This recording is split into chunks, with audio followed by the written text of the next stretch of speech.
We're going back now to England. I was in prison in England when I was 19. We were sentenced, all got fairly substantial sentences, 2 lives and 20. It was myself, the 2 Price sisters, Dolores and Marion, was Hugh Féin, Roy Walsh, Paul Holmes, Billy Armstrong. And we went on hunger strike as we were sentenced. It was on, I think it was the 14th or 15th of November 1973, and ironically, or probably not ironically, they probably picked the day of sentences. It was the day that Princess Margaret was getting married. And I think it was for the media in terms of that.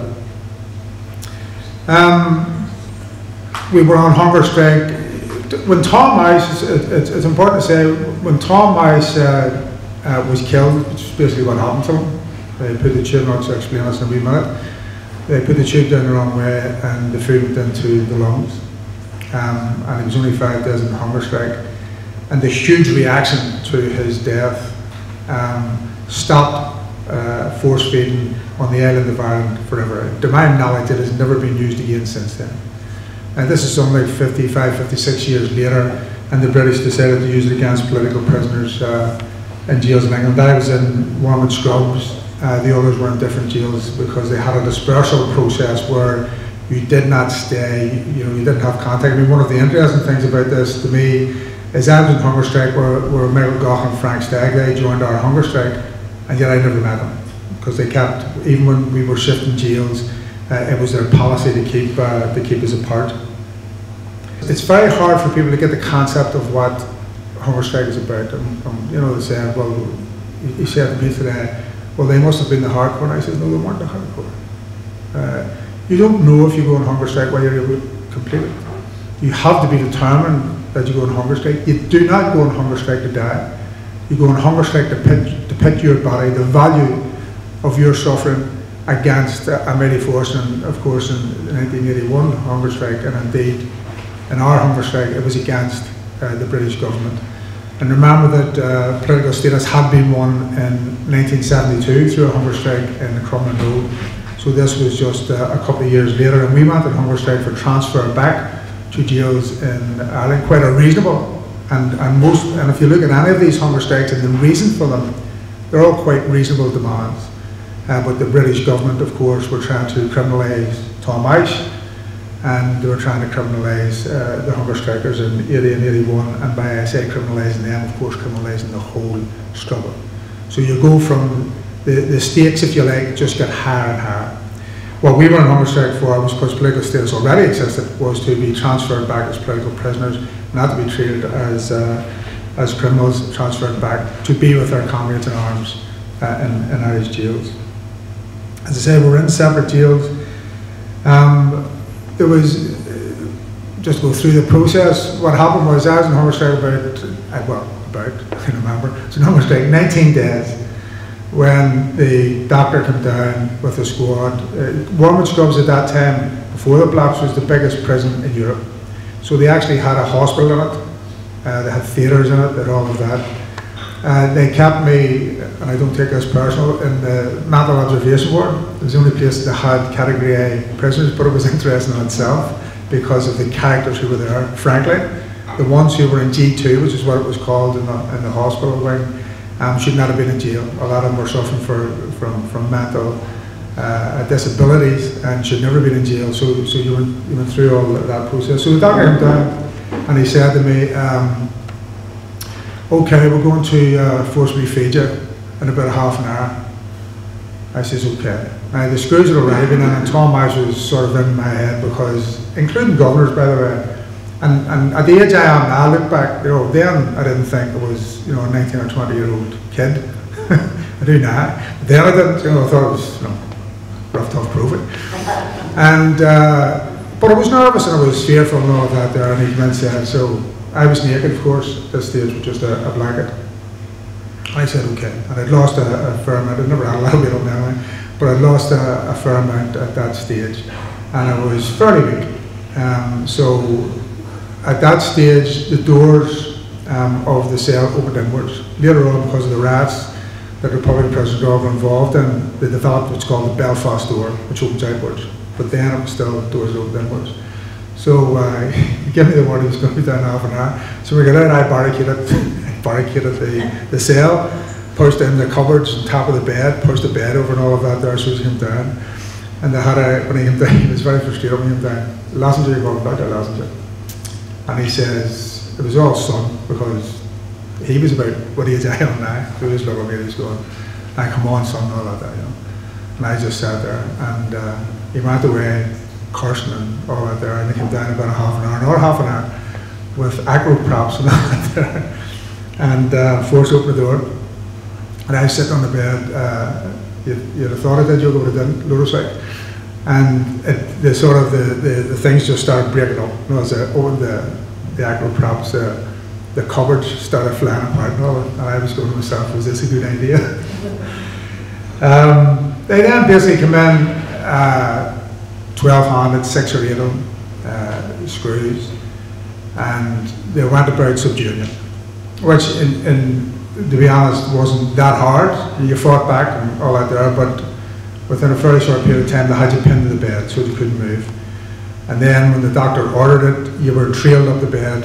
And it's a hospital bed, so it's a high end, there's one high end and there's one low end. They bring you up to the high end, and they stretch your neck across it. So they basically put you in the jackknife position, a sitting position, and they're laying on your legs, they're pinning your arms, and they put your head back. And what the purpose of that is to try and get a straight line down into your stomach, because they're going to put a tube down into the stomach. And they'd already, as I said, the governors and one or two of the screws, in fairness, not too many, would have been nearly describing what it was like. You know, that can make a mistake. This can go down into your lungs. Are you sure you're going to do this? You know, we're going to feed you anyway, and all of that there. It's horrific and blah blah blah. So you're a bit nervous about your own commitment and all that. They then said about it was one of the things you learn as you go on. Although I was quite weak, I realised that your jaw muscle is probably one of the strongest muscles in your body. So they pulled my head back, pulled my nose back, pulled my hair back. I was able to manage to keep the teeth clenched. And then they started rubbing forceps up and down the gums to sort of try and get you to, what they're trying to do, I didn't know this at the time, what they're trying to do is, I thought it was just to open the mouth, but it's to get you to gasp. And then, and these were done at different times, so I'm putting them all nearly into the one operation, because they tried very cruelly and then got a bit more subtle as went on. So they're running up and out there, they were checking to see if there were any false teeth. There's a good set of teeth then, and they couldn't find any. And they were just trying to prise them open, push them down the chin, knuckles into your jaw, you know, driving knuckles into your jaw and all that there.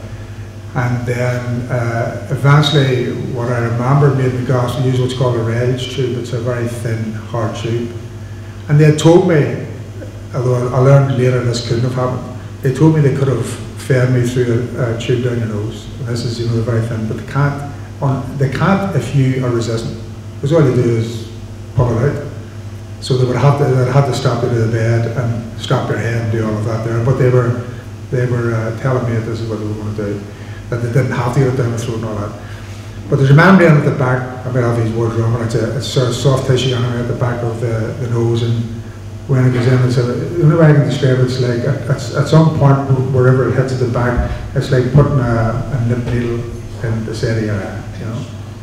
And I gasped, and when you gasp, you have, I can only describe it, it probably is actually a horsebit, but it's a piece of wood with a hole in the middle, and they just ram it into your teeth. So that's your teeth, sort of, your mouth's open, you've gasped, you got it in, there's actually string on it, which the whole back, and that's it. So they then have you pinioned, they put a tube, there's like 3 sizes of tubes, they're not much of a difference, but depending on how wide your throat is, they put it down, and they use paraffin. I learned all this a wee bit later as time went on. They use paraffin to lubricate it, and then just put it down the throat. And the fear is always that, and this is where the Tom Ice thing comes in, you know, and where they sort of threaten you, but say this could happen. That's the point at which you're most fearful, because you don't know where the tubes can down. At the top of your throat there's a flap which goes left and right. One's to your lungs and the other one's basically to your stomach. And they would put it down. And then they put a funnel on top of it, and they would pour a mixture of Complan, it's liquefied food, mixture of Complan and that down into your throat. And I suppose the most fearful thing in it is that because you resist, everything's pinioned. So there's absolutely no way of even telling them if there's something wrong. Because the only thing that's moving in your body is your eyes. You know, so if you're showing panic, it's in your eyes, and you were showing panic. So that was taken as a given. And that went down into the stomach, and then they just pour this stuff down. Some of the things, and that would happen, and then obviously if you're on hunger strike that length of time, I think they did Marion Price the same day and did Dolors the next day, to my memory anyway. And then they would do it, or they would pull it back in, because you're there for 18, 19, 20 days, your stomach has gone down. It's basically down to a pea. It's a small, because you haven't been eating. You eat off your own muscle, obviously. You eat fat, then your body eats the muscle and all that. And so it can't take what they put down into you. So they pour it all down. So what happens then is you erupt, like you just throw it all back up. And sometimes they would have had the tube out again, and sometimes it was still in, but it would have come up anyway. And so it just goes basically all over you, and if they're anyway close, it goes all over them for the lot. And what I always remember, and it's one of the things that annoy you, well, it's all annoy me, but the wee things that annoy you. One of the guards realised after a while, you know, because your stomach does this, and after you do it for a couple of weeks, your stomach obviously is getting settled again.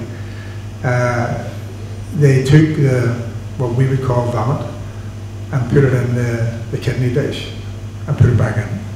so you're like up to a million about that as well. And then they did this. There was nurses there actually, because it said this was a hospital within inside the jail, so there was nurses there as well. And I suppose it's important to say that they're not all bad people. You know, not everybody was involved. Some of these didn't know what they're getting involved in. Some of them were agency nurses that came in and realised what was going on, and one in particular, and I'm very thankful to her, actually started carrying notes from me till the Price sisters who were in Brixton prison. So we would be able to get some communication. And she was from, I won't say where she was from, she was Irish anyway. So I'm very grateful to her. And there was others who were appalled by it, you'd see it. And there was doctors there too. There was a team of about 10 doctors. And what you do, and to me, your determination, like anything else, goes up and down. You know, so you're determined to fight as hard as you can every time, but then you're questioning yourself, don't fight hard enough that time. You know, it's a little bit easier, give up too easy and all that there. So all this stuff's going on in your head. I was on my own, obviously, apart from other prisoners who were there, as I say, most of them with mental illnesses. And you don't sleep a lot, obviously, because you're not exercising or anything like that. And they would do it at first every day, and then they were trying to break you. So what they would do was, because your stomach would choose the food, is then they would leave it for a couple of days. So they want you to feel the starvation again, and then come back and do it again. And then at one stage, when I couldn't tell you how far into it was, but you know, I actually go to dairy for the first 63 days and get bored with my own dairy, because it is a repetitive process, you know. I was losing about, it depends on your metabolism. So if you're very heavy when you go on a hunger strike, then you'll lose poundage more quickly. So it's not as simple as everybody loses the same pounds. I wasn't that heavy, I was about 11 something stone, and I would have lost about a pound each day. So that's the way they would have calculated, and you know, you get weighed on a very regular basis. The other thing is they always put the food in 3 times a day right from the start of the hunger strike. And anybody who's been in jail, there's plenty of prisoners here, food's crap. But see, when you smell it during a hunger strike, you think, you know, it's absolutely brilliant. One of the doctors who was in charge actually described what I was eating, and this has always struck me as something, you know, why did he even say it? He says, it's like getting a meal at the Savoy. You know, I said, is that right? They were trying to give me a meal like that at the Savoy, there was some trouble. I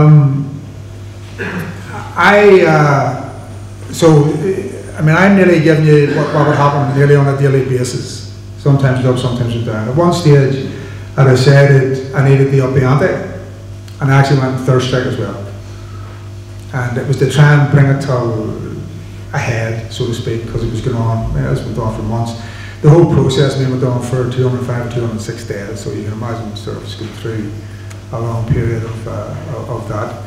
And I went and hung on thirst strike, and what they did then was, because you weren't then taking thing, the only thing we took was you need 5 milligrams of salt a day, and you need as much water as possible. So you had these 2 plastic jugs, I think 2 litre in each. I think it was 4 litres you had to drink a day. And I put all the salt in one, because it was hard to drink, and then use the other one to sort of relieve it, type of thing. But that was the only thing. If they offered you, sometimes it was a wee bit mad, but I remember being offered a polo mint, because my breath was obviously stinking, and I said no. And then they offered me tablets because you obviously get headaches and that, and I said no to that as well, you know. And I always wondered, were they just doing it to torture me, or was he being genuine, you know, maybe, in terms of that. So it was a long drawn out. In terms of the hunger and thirst strike, what they then did was they upped the ante, because they, on the forcible feeding process, they had to get fluid into you. And obviously, when you were on the hunger strike and the comp plan and all that, there was liquids in that, and so they started doing 2 days, or twice a day, and sometimes 3 times a day, to push that in terms of that. I worked on the doctors because I would have not always debates with them, but they sometimes, after it started getting sort of a strange relationship you get between jailers and those who are imprisoned anyway, even if they hate each other, there has to be some sort of. So this doctor thought himself a bit of an intellectual. He used to talk about Arthur Koestler and Oliver St. Gravity and his own flag waving youth and all this, you know. And I worked my way through them, challenging them. Why are you doing this? I remember the first one that it sort of broke. I'm trying to remember, I think it was Clark. He was actually a psychiatrist. He was a jail psychiatrist, but they used him to do this as well, probably because they, within their group, they said, well, you have to do it as well. You know, I'm not doing this on my own. This is, you know. And I remember saying to one stage, I says, why are you doing it? He says, I'm being. The conversation's a bit longer now. He says, I'm being pragmatic. I says, no, you're being patriotic. And he says, what do you mean being patriotic? I says, well, you're doing it because the government's telling you to do it. You're doing it because you're British. You know, I don't want you to feed me. Therefore, you're doing it in orders. And he was the first one to break, in fairness to him. He was a younger doctor. And he just refused to do it. There's 2 doctors from the start who refused to do it, a guy called Jordan and another guy called Féin. I was being told this by other people, nurses now. Because obviously from their names, they had Irish connections. So they had refused to do it from the start. And after a process, it whittled down to 3 doctors, the principal medical officer, the senior medical officer, and one other. And I remember the senior medical officer was particularly brutal. Actually, the guy who was in charge, the principal medical officer, who was in charge of the whole jail, he stepped back. He had, and this has always struck me about all sorts of things politically. After he seen how brutal it was, he actually would stay out and let the screws subdue me before coming in, because of sensitivity. You know, he didn't want to be part of this, even though he was part of it, and he used to step back, and then he would come in at that. And as I say, I went up and down. So there's times I broke them. There's times and that's how I broke some of the other doctors. I just, you know, through determination, through the fact that they had to be extra brutal to open your mouth, they give up. So there was a battle, a psychological battle going on as well. But 3 remained to do it right to the end.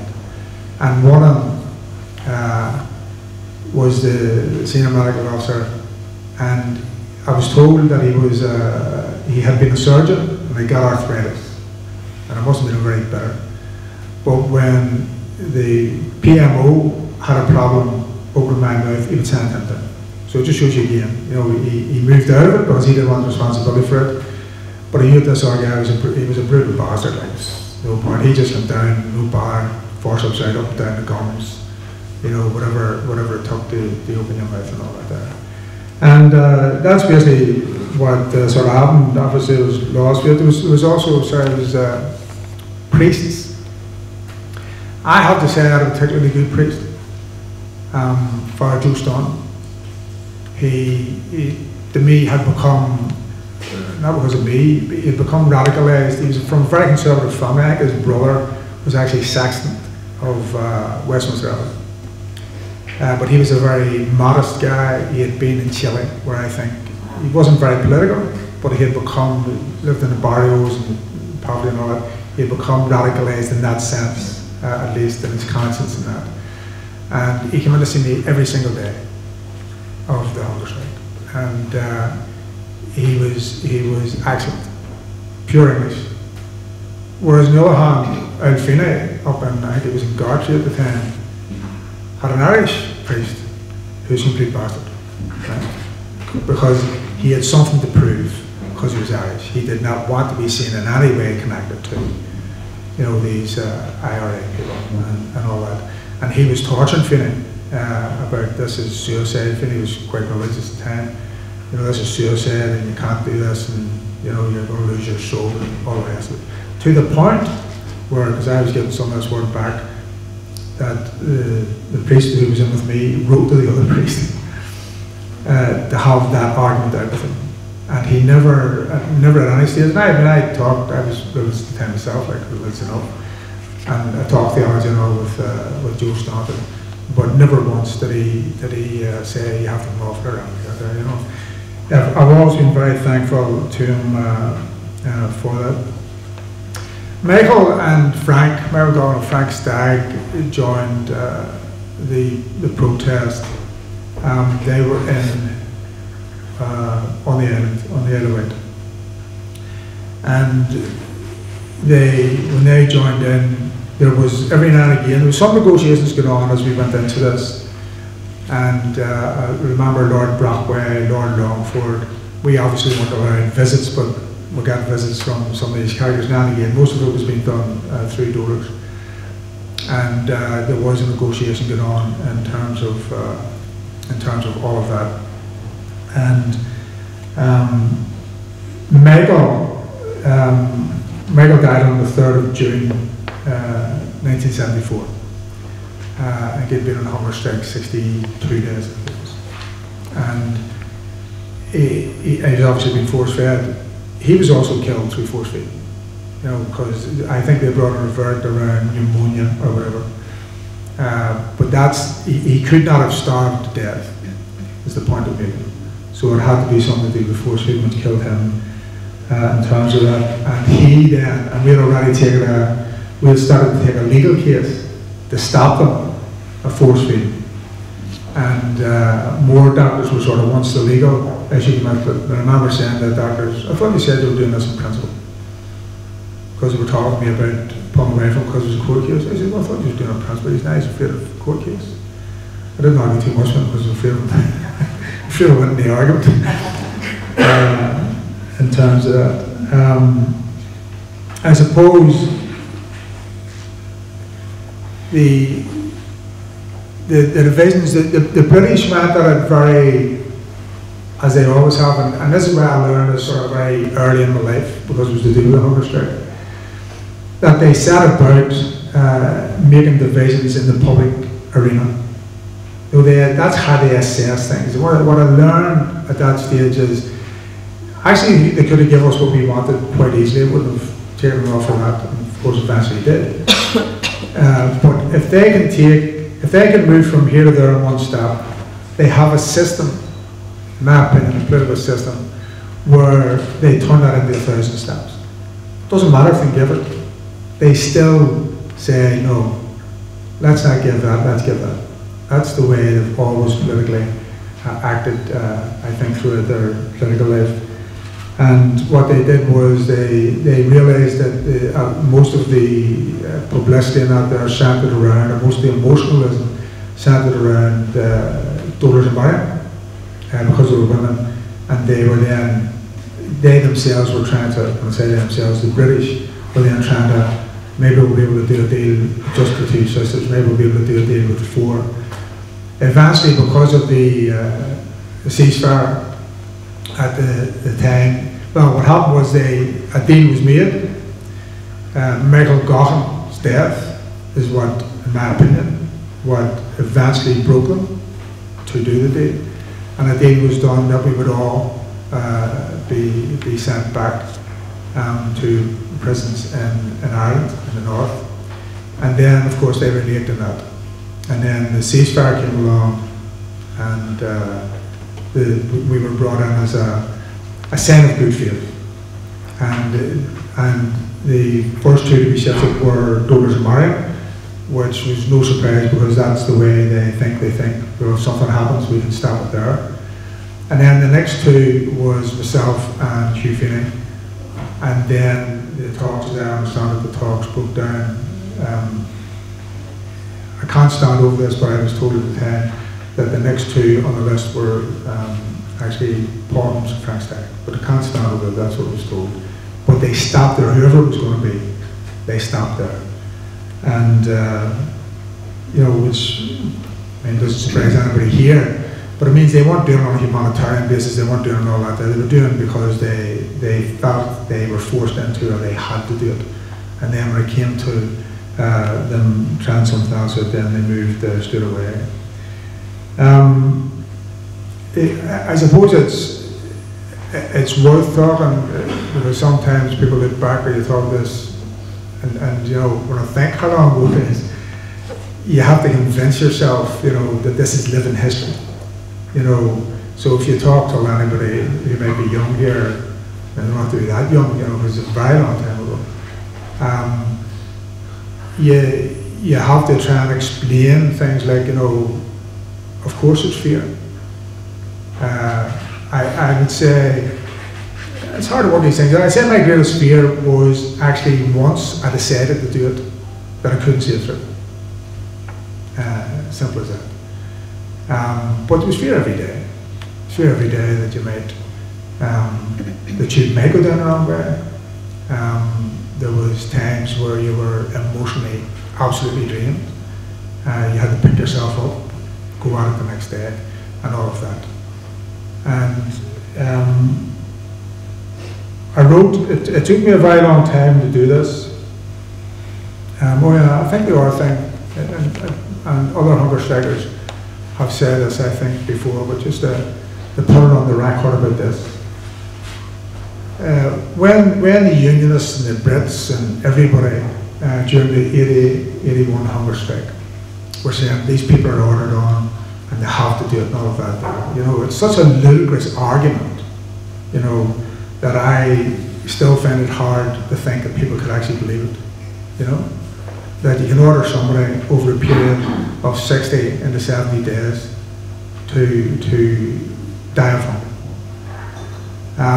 But for the record, the leadership sent them to us to come off the hunger strike. And if you get to the point, agree or disagree with it, but if you get to the point where you decide, it's a very personal decision that I'm going to go on hunger strike, then even your leadership, because we said no, they said come off the hunger strike, we said no, we feel we have to see this through. And it's something that I think opponents and even historians out there don't actually understand, that whatever about the politics in it, that there is a personal commitment, that you have to give to yourself, not to anybody else. You have to give to yourself in terms of doing that. And I do think it's worth, putting that on the record. And the reason that the leadership, rightly so, by the way, even though I was on a hunger strike, and I agree with them, right? That they take that position is because you're nearly for a period handing your struggle over to a hunger striker or a number of hunger strikers. And that's a very risky thing to do so that's why they were never up for it. They supported us, absolutely supported, and great support and all of that there, but their advice was not to do it in terms of all that.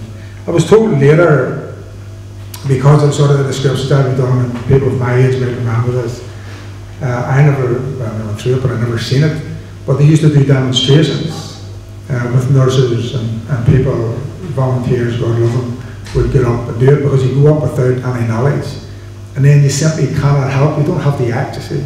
Somebody tries to put a rubber tube down your throat, you're going to vomit, you know. And they were very effective demonstrations, more so than anything else, because it was actually basically reenacting what was going on, and people understood that great, and we got massive support. It took me a long time. I always wanted to, I'll finish with this, I always wanted to try and describe, because of Frank and Michael, what it was like in a sort of public way. And I might be exaggerating the call poetry, but sometimes I write some stuff I used to do for therapy, and I wrote some poetry now. And just last year, I ended up writing the longest poem I ever wrote. So I'm not going to read it, this is a bit loud here. It's nearly 40 verses, but it was a description of what, you know, because I knew what Michael or Frank would have gone through before they lost their lives. And it's out there if anybody wants it, like I can get it to them, but it is quite a long thing. But, you know, as we're sitting here, they're using force feeding on political prisoners, not in England, maybe, but in other places. And it's to have some knowledge. I understand, I think they use it actually in Guantanamo Bay. So here's this civilized country using it on prisoners in Guantanamo Bay and all that, and used it in other places. So I do think in certain ways, while it's, whatever it was, 46 years ago, that, or 43 years ago, that you think it's something in the past. It isn't. You know? So, good to be along.